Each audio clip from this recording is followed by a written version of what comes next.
So most of my videos don't really have a point, but the point in this video is actually to find out whether this is able to replace that. My stoner mind. Here we are down here again. So what I'm going to do is I'm going to take that out of there and I'm going to put this in. So what I did last time was I took the screws out of this, but when I did that the sub was still stuck on the box. And I explained that it's because of the paint. So what I had to do was basically pretend this has no screws in it right now. What I was doing was going like this and then sort of just from about that high dropping it like this, and then that eventually knocked the speaker loose. Now somebody left a comment on that saying that I might have damaged the magnet on this, which was hilarious. Anyway, I'm going to do the same again because this is probably still stuck after I take out the screws. Here we have the sub on its back, and this is usually the position it's in when it's in my car. I've taken out a few screws right now, so there's about 3 left. But once I've taken out all the screws, I usually tilt the box to its side so that the sub is then facing me. That makes the sub sort of come out a little bit on the bottom. Then I put one of my hands underneath and tilt the box back into this position and then lift out the sub. That is usually how I do it, but because this is going to be stuck, what I'm going to have to do is put the box onto its side and then do that little drop. So yeah, I mean, it's not going to damage anything because on the inside of the box it's pretty much padded. So if the magnet was to hit the wood, it would be cushioned. I mean, the sub's going to be completely fine even if there wasn't any cushioning on the inside. I'm just saying that is what I usually do. Also, I'm holding this light, which is kind of annoying. But yeah, I'm going to take out the rest of the screws now and do what I said. Right, so basically, I'm pretty sure it's going to be stuck. You can barely see that, but oh, it's coming loose. Nice. Right, okay, that was less of a pain in the ass, but I'm on the wrong side of the box because of the port mod that I did in the past. So because of this port mod, which is right here, I can't tilt it the way I'd like to tilt it, which is towards the camera. So I guess I could try, just move the camera out of the way. It's just a little awkward with this angle right here.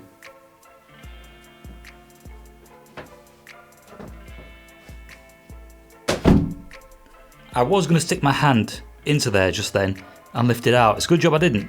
One kid actually DM'd me on Instagram asking how much this sub weighed, and when I told him, he was kind of shocked because it was the same weight as he was. There we go, that's finally out. And how do you like the dramatic lighting?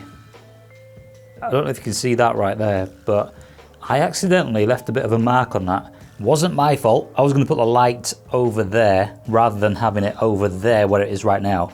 And the microphone that you can hear me through is connected to the camera. Now, when I went over there, the camera decided to go over there, so it sort of fell onto the sub and sort of made a bit of a mark. It's not that bad. The sub is pretty tough, and yeah, I guess I should have realised what was about to happen, but usually that doesn't happen. Now I know, and that was pretty funny, to be honest, actually. But yeah, anyway, this is out of the way, and what I'm going to do now is change some of these wires because these wires don't fit that other speaker I'm going to put in here. And on here, as you can see the sand marks I made the last time I took this sub out, or tried to take it out. So what I did, because it was stuck to the paintwork, was I sanded the edges. As you can see, it looks a little faded, looks a little scratched up, but it doesn't matter because it's what comes out of the box that matters. Anyway, insulation, check it out, try it out, hear the difference. Also, my neighbour hasn't been home for quite some time now, so that's a good thing. What I've decided to do is make a quick tune on the computer, and I've transferred it to this laptop, so I'll play that and I'll test out the bass using that track. So most of my videos don't really have a point, but the point in this video is actually to find out whether this is able to replace that. So when I watch movies, this is a sub that is putting out all the lows. It's connected to my AV receiver, and yeah, basically I'm going to find out whether or not this speaker here is capable of doing the same job. Judging by the specs, you wouldn't have thought so. Also, check out how skinny these wires are. Anyway, that is this sub pretty much sorted out. Now I've just got to put it inside. And if this camera falls onto this sub is going to be a goner. By the way, I don't use a tripod. I have one, but I'm using something else. So maybe I should use a tripod in future, whenever I do this. But yeah, they take up a lot of space when the legs spread out on them. So anyway, electric drill. Right then, time to put this back onto its feet, or the right way up. I thought my neighbour returned home just then. A red van drove past and she drives a red car. Luckily it's not her, so let's carry on. Wow, and straight away this is way lighter to pick up. Right, so the sub is back in its place, and this is the top of the box, and this right here is going to go on top of the top of the box. So that can go right there, and now I need to connect these. So this right here is the display of the EQ that is connected to the amplifier, which is powering the sub. And when I press play on a song, you'll see what frequencies are coming through this. Now, one of the bass notes on the track is 35 Hz, and the other one is 25 Hz, and you should see that on this now. So this right there is 35 Hz.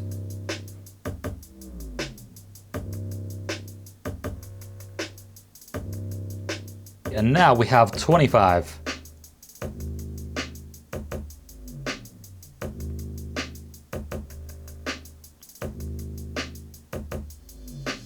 So the sub isn't turned on just yet. What I'll do now is I'll turn on the amp for the sub, and I'll record this with some microphones so you can hear it. But what I'll do with the camera is point it down there, because that's where the sub is. And you might be able to see it move, I'm not too sure.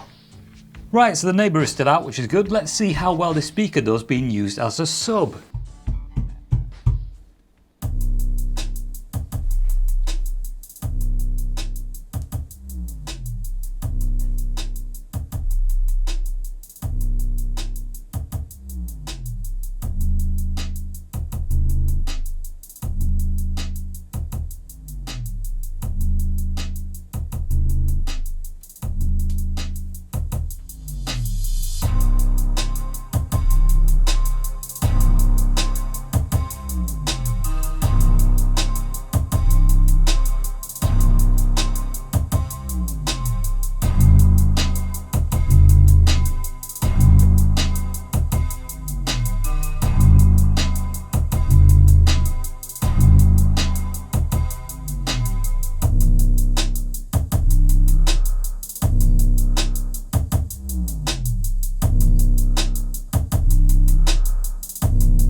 Not too sure if you could hear it, but there was a slightly weird noise coming from this on the lows, as well as a rattling sound coming from my radiators, which are attached to the wall, which was vibrating on the higher frequencies. Okay, so the speaker's back, on its back again. What I'm going to do is take this out and swap it with the other one, and we'll test the difference. I'm going to do this as quickly as I can. Right, there we go. This is now in, and it's really annoying being tall and bending over. Such a backache, I'm glad I'm not a mechanic. And there we go. Not that much heavier, but it is definitely heavier. And once again, this is going to go back on top. Okay, so same thing again, but this time with this sub. And you probably won't see this move, but you might hear a difference in the sound. Actually, I think you probably definitely will.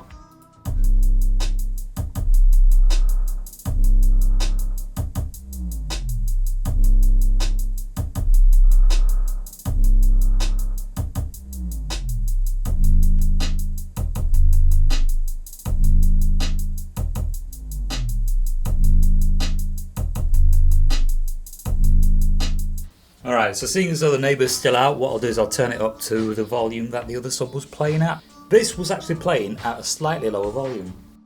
Okay, so we're at the same volume that the other one was at. There's a rattle coming from the right hand side, which is the radiators, and there's another rattling sound coming from behind, which is actually a lock on the doors behind the seating area.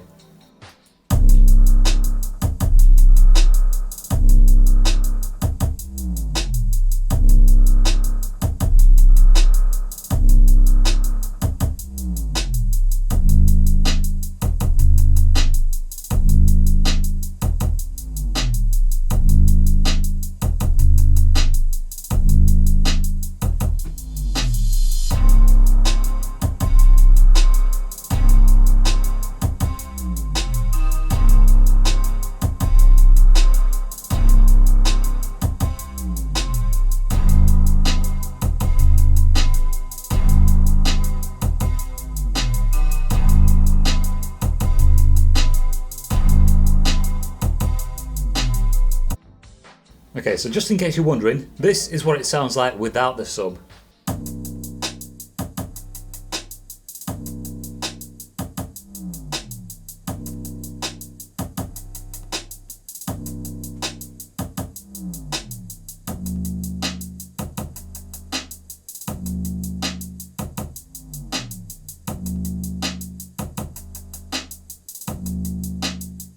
Right, so that's going to be about it for this video, and if you want this track, I'm going to name it as Quick Bass Tester, and I'll put this on my SoundCloud account, so you can download it from there if you want it. Yeah, I'm not too sure what else to do right now, so I think I might just end it here. If I do have anything else to add to this video, I'll add it right after this. Nope.